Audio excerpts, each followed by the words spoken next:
Hello guys, welcome to my channel. আজকে তোমাদের দেখাবো যে এই শোকেস আলমারি শোরুমে আলমারি শোকেস কীভাবে স্টক করা হয়। তোমাদের দেখতে পাচ্ছ এই যে সব আলমারি, এই যে এখানে একটা আছে শোকেস, এটা হচ্ছে আমাদের শোরুম। দেখতে পাচ্ছি দুই সাইডে শুধু আলমারি আর শোকেস।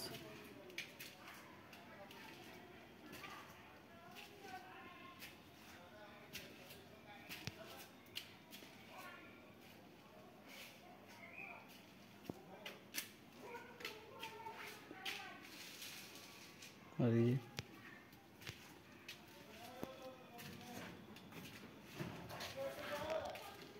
এখানটা আছে ড্রেসিং টেবিল,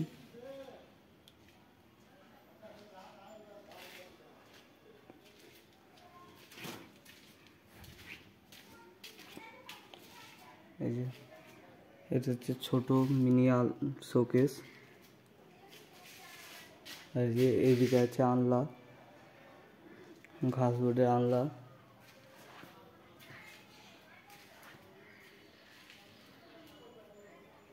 এখানে অনেক রকমের আনলা, শোকেস, আলমারি পাওয়া যায়। আর এই যে এদিকটা যে আলমারি 3 পাল্লা 2 পাল্লা সমস্ত ব্র্যান্ডেড